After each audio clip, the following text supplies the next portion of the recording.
Welcome students. आज के class में सबसे पहले हम orthogonal triad of unit vectors की बात करेंगे। Orthogonal triad of unit vectors.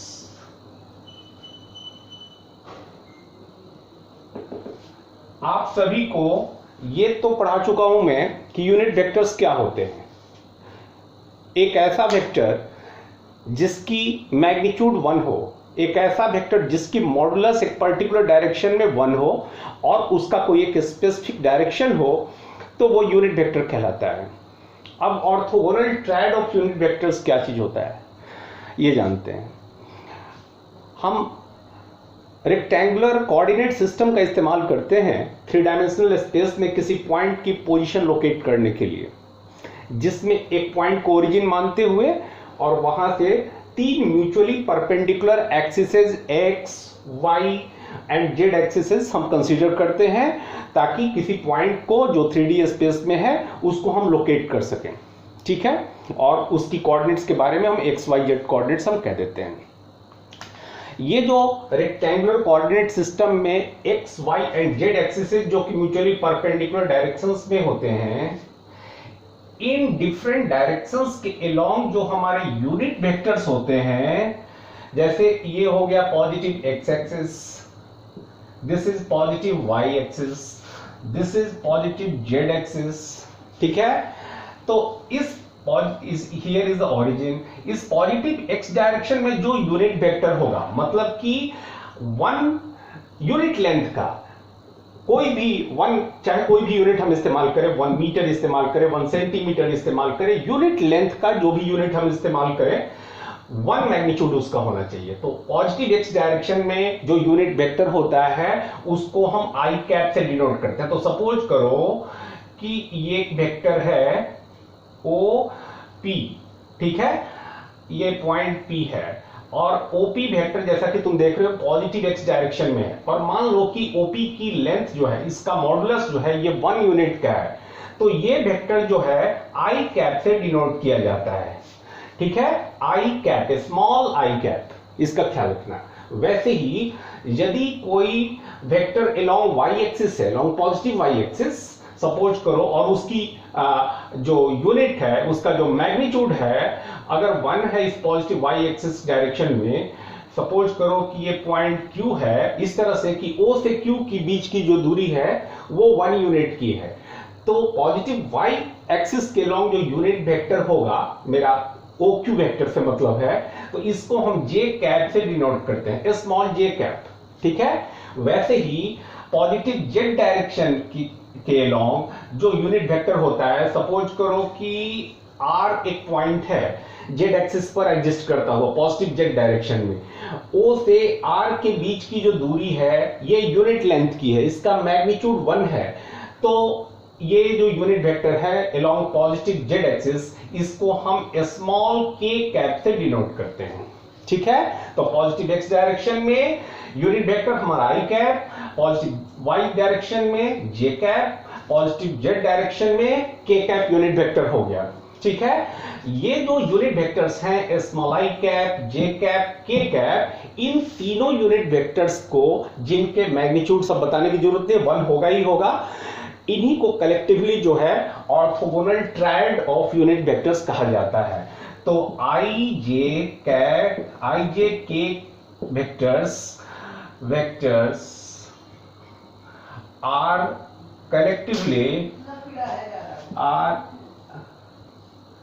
collectively called orthogonal triad vectors. Orthogonal triad of unit vectors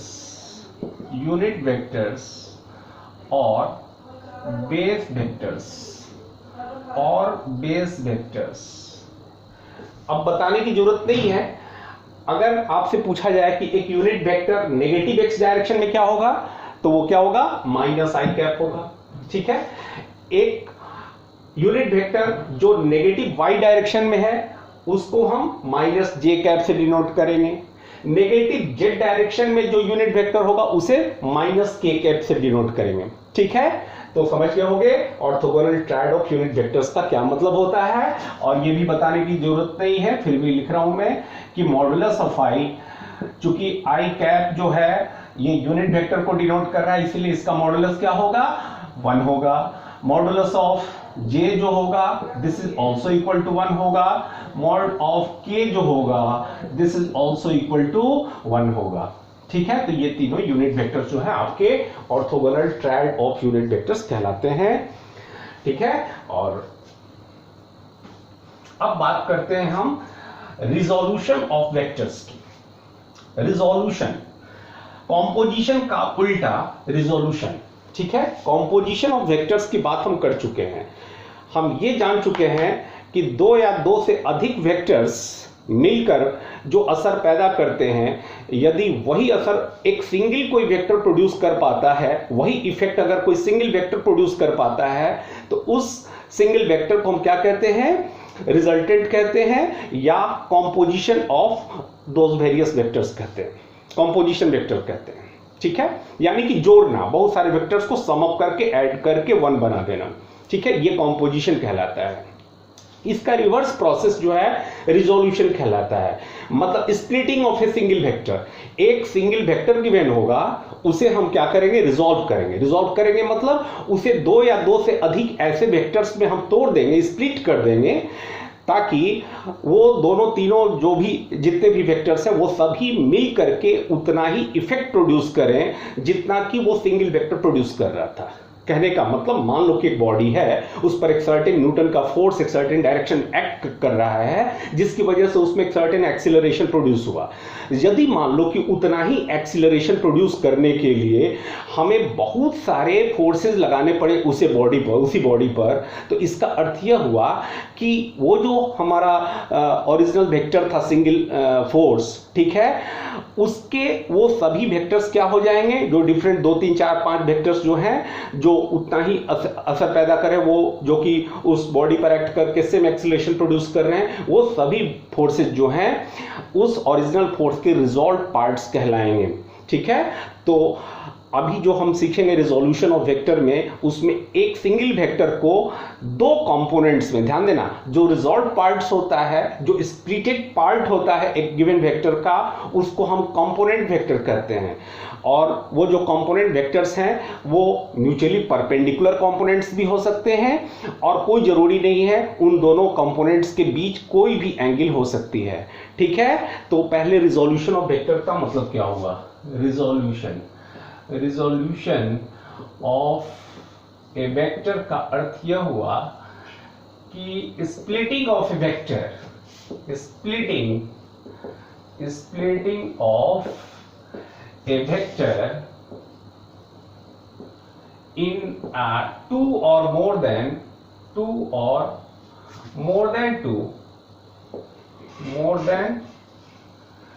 2 parts, 2 vectors, which produces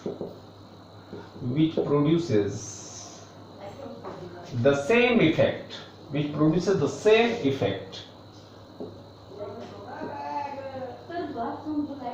as is produced by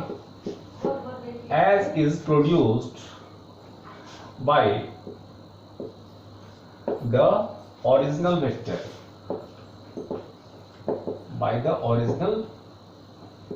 vector, तो एक वेक्टर को 2 या 2 से अधिक कंपोनेंट्स में स्प्लिट कर देना, तोड़ देना, जो सभी कंपोनेंट्स मिलकर के वही असर पैदा कर रहे हैं जो कि ओरिजिनल वेक्टर, तो इस प्रोसेस को हम रिजोल्यूशन कहते हैं, जो कि कंपोजिशन ऑफ वेक्टर का जस्ट उल्टा प्रोसेस हो गया। ठीक है, अब हमारे पास एक गिवन वेक्टर होगा। ठीक है, मान लो कि वो वेक्टर कैपिटल ए है, किसी पर्टिकुलर डायरेक्शन में है वो, ठीक है, एक सर्टेन मैग्नीट्यूड का। अब उस गिवन वेक्टर के हम 2 रेक्टेंगुलर कंपोनेंट्स निकालेंगे।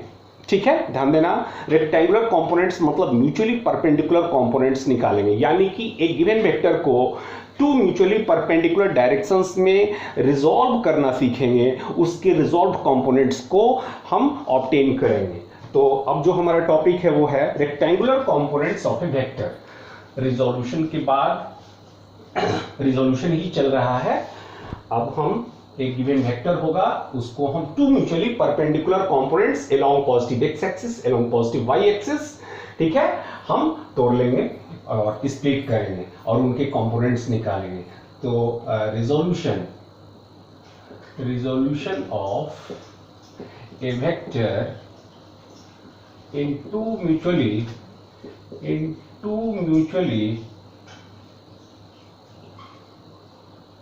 perpendicular components।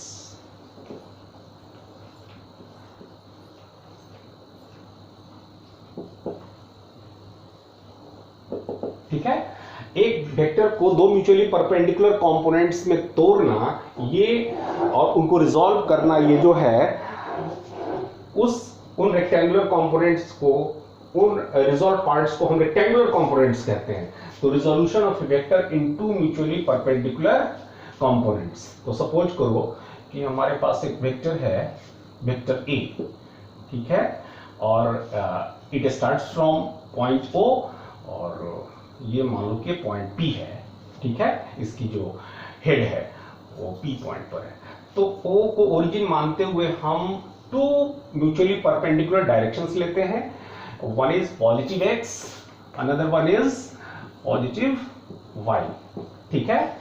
अब हमें करना क्या है, इस वेक्टर के दो परपेंडिकुलर कंपोनेंट्स निकालने हैं, यानी कि इसके एक्स और वाई कंपोनेंट्स हमें निकालने हैं। इसके एक्स एंड वाई कंपोनेंट्स हमें निकालने हैं। हम करते क्या है कि P पॉइंट से, यानी कि from the tip of this original vector जिसके कंपोनेंट्स हमें फाइंड करने हैं, एक्स एंड वाई कंपोनेंट्स, इसके टिप से परपेंडिकुलर्स ड्रॉ करते हैं। और ये परपेंडिकुलर्स जो है ये पॉजिटिव एक्स एक्सिस को मान लो कि पॉइंट M पर कट करता है, पॉइंट M पर इंटरसेक्ट करता है। तो O से M तक का ये जो वेक्टर होगा, वेक्टर OM, ये इसका एक्स कंपोनेंट कहलाता है, ठीक है। OM वेक्टर, OM क्या है, ये फुट है, कहां से, P पॉइंट से, जो कि टिप है ओरिजिनल वेक्टर का जिसको हमें रिजॉल्व करना है, ठीक है, जिसके रिजॉल्व कंपोनेंट्स निकालने हैं। तो इसकी टिप से जो परपेंडिकुलर हमने ड्रॉ किया पॉजिटिव एक्स एक्सिस पर, जो कि M पॉइंट पर इंटरसेक्ट कर रहा है, तो O से M के बीच का ये जो दूरी है और ये जो OM वेक्टर है, यही इसका x कंपोनेंट कहलाता है और इसको हम AX से डिनोट करते हैं। AX क्या हो गया, ये अभी वेक्टर नहीं हुआ, ये क्या हुआ, ये AX मैग्नीट्यूड है इस A वेक्टर का x कंपोनेंट का मैग्नीट्यूड है। अब चूंकि इस डायरेक्शन में जो हमारा यूनिट वेक्टर होता है वो I होता है, तो I कैप अगर एसोसिएट कर दे AX के साथ, तो ये जो वेक्टर हुआ ये हो गया हमारा वेक्टर OM और ये x कंपोनेंट कहलाएगा, ठीक है। और यहां से इसी टिप से अगर हम एक परपेंडिकुलर ड्रॉ करें, कहां पर, इस पॉजिटिव y एक्सिस पर, तो पॉजिटिव y एक्सिस पर जहां ये इसकी फुट होगी इस परपेंडिकुलर की, जैसे मान लो कि ये पॉइंट N है, ये फुट, ठीक है। तो O से ON वेक्टर जो हुआ ये क्या कहलाएगा, ये इसका y कंपोनेंट कहलाएगा, इस A वेक्टर का y कंपोनेंट ये कहलाएगा और इसको हम AY से डिनोट करेंगे, ठीक है। लेकिन ये वेक्टर नहीं हुआ, याद करो इस डायरेक्शन में जो हमारा यूनिट वेक्टर है वो क्या है, j कैप है। तो इसके साथ अगर j कैप हम एसोसिएट कर दें तो ये AY j कैप, ये क्या हो गया, इस वेक्टर का y कंपोनेंट हो गया और x जो है इसका x कंपोनेंट हो गया। अब एक चीज देखो तुम, ये जो हमारा ओरिजिनल वेक्टर है ये पॉजिटिव एक्स एक्सिस के साथ ही कुछ एंगल भी बना रहा है, मान लो कि एंगल थीटा है।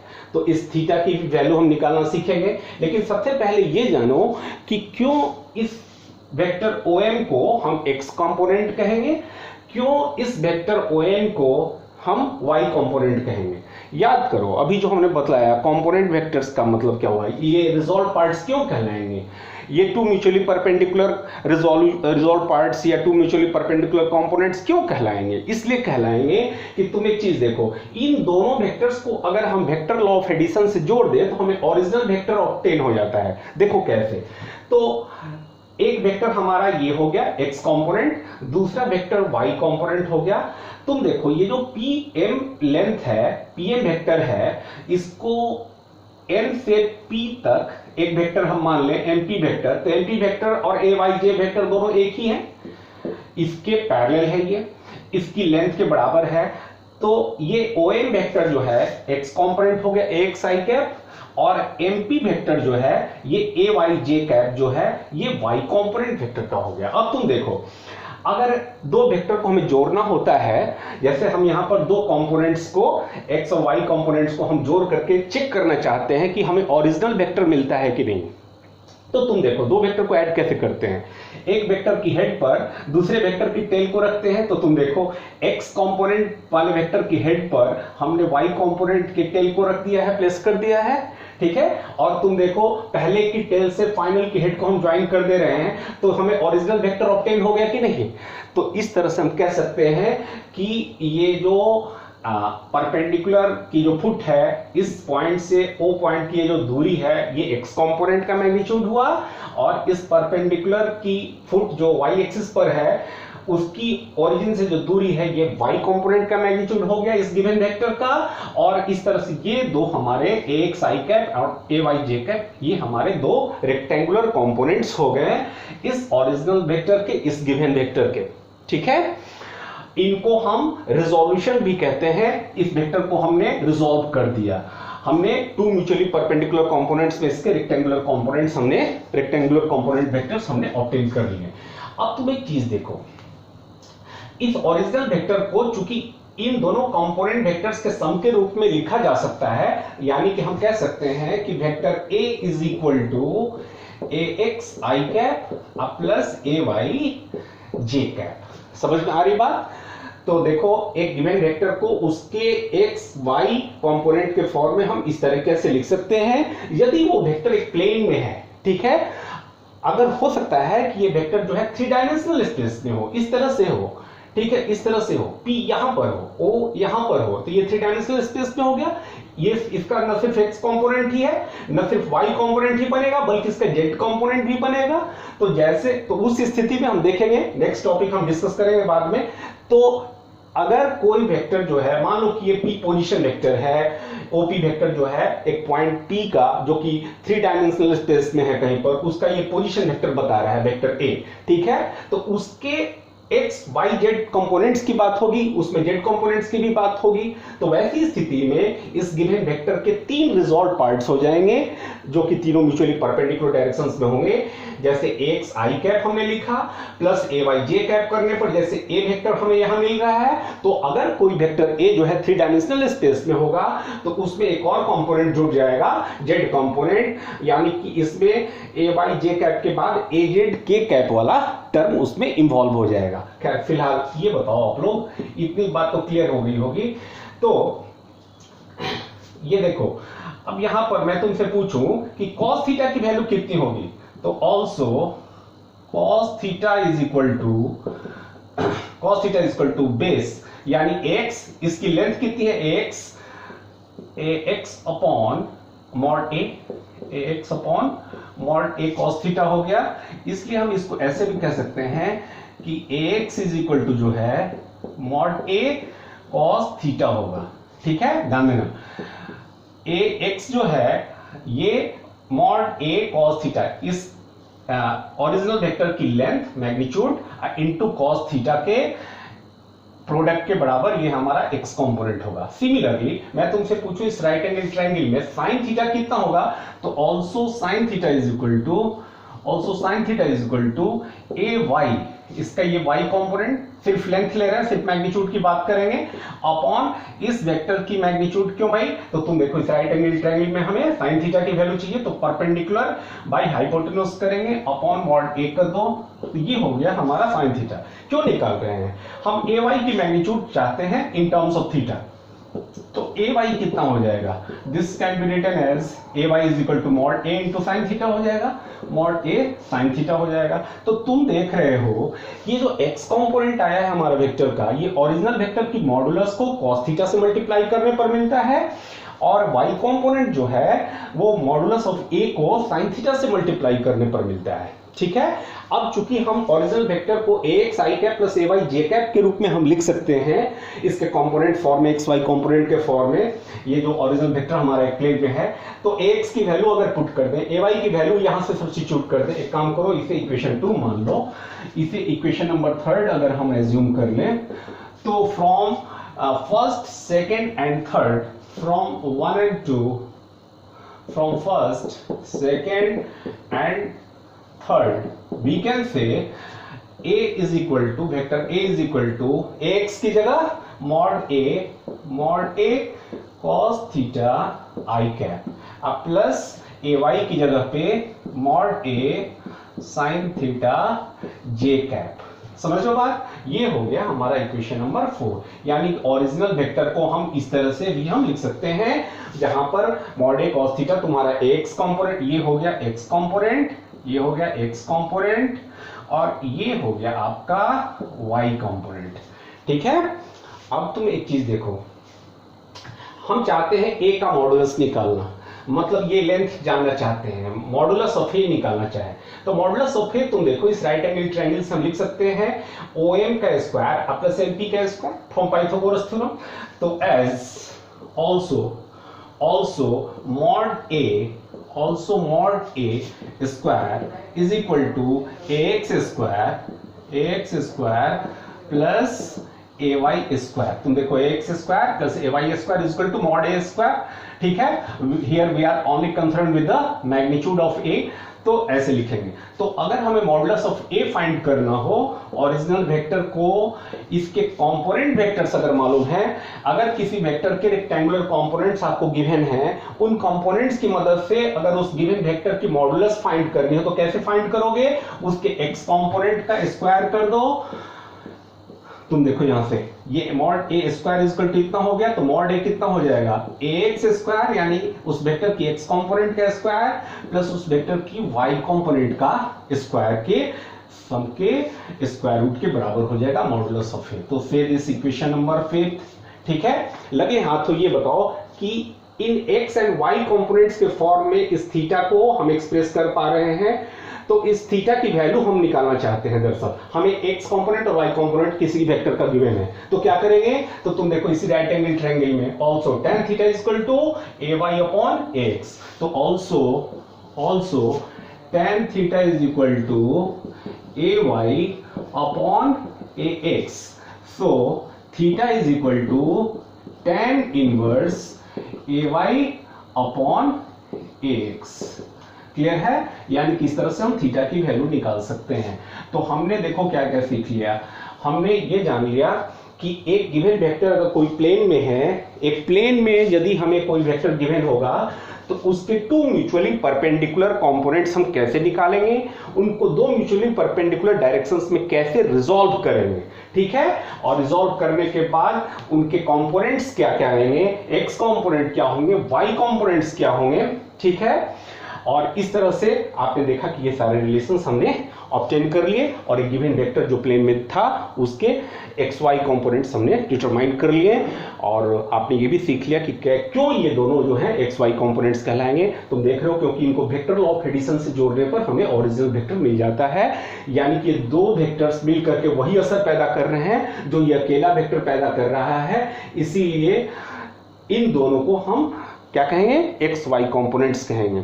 ठीक है, एक बॉडी पर ax न्यूटन का मान लो कि फोर्स इधर लग रहा है, उसी बॉडी पर पॉजिटिव y एक्सिस के अलोंग ay न्यूटन का फोर्स लग रहा है। ठीक है, तो a न्यूटन अकेले लग के जितना एक्सीलरेशन प्रोड्यूस करता है उस बॉडी पर, उस मासिव बॉडी पर, उतना ही असर ये दो कंपोनेंट्स मिल करके प्रोड्यूस करेंगे, इसीलिए इन दोनों को हम कंपोनेंट्स वेक्टर कहते हैं। और इस तरह से हमने एक वेक्टर को जो एक प्लेन में गिवन है उसको रिजॉल्व करना हमने सीखा। और अब मान लो कि हमें पोजीशन वेक्टर गिवन है, एक पॉइंट जो कि 2 डायमेंशनल स्पेस में है, एक प्लेन में है एक पॉइंट, उसकी पोजीशन वेक्टर हमें नोन है। तो एक पॉइंट जब 2D स्पेस में होगा, एक प्लेन में होगा, तो उसकी कुछ कोऑर्डिनेट होगी, एक्स वाई कोऑर्डिनेट्स होगी। ठीक है, तो हम चाहते हैं कि उसके एक्स वाई कंपोनेंट्स क्या होंगे, यानी कि resolution of A position vector in to mutually perpendicular components. तो अब जो हमारा छोटा सा टॉपिक है जो आप समझ ही चुके हो करीब करीब, वो है resolution of A position vector into rectangular components. Resolution of position vector into in rectangular components.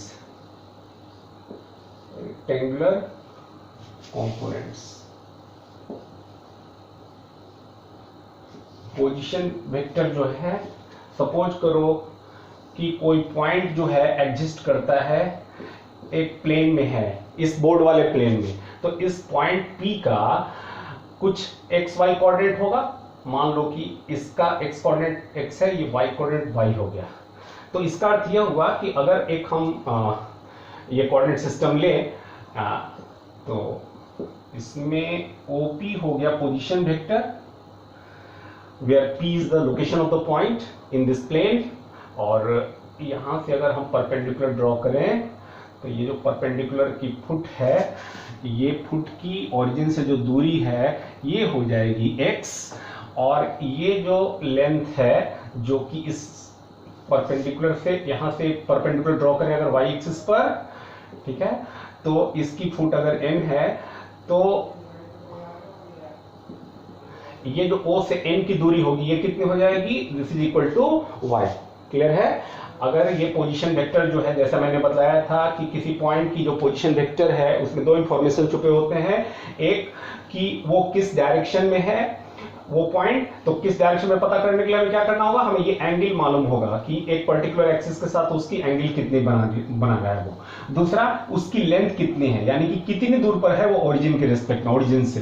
ठीक है, तो ये जो पोजीशन वेक्टर है ये हमारा, मान लो कि पोजीशन वेक्टर OP है, तो हम OP को लिख सकते हैं OP vector is equal to x, तो इसका मैग्नीट्यूड हुआ इसके x कंपोनेंट का।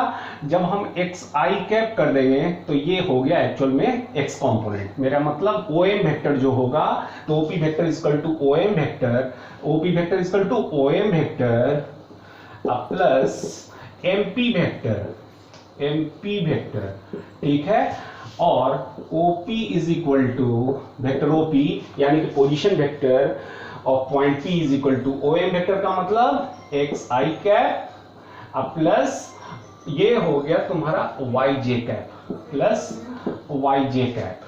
क्लियर है? और साथ ही इसकी लेंथ कितनी हो जाएगी इस OP की, तो OP की जो मैग्नीट्यूड है this will be equal to sum of the squares of x components and y components. समझ में आ रही बात?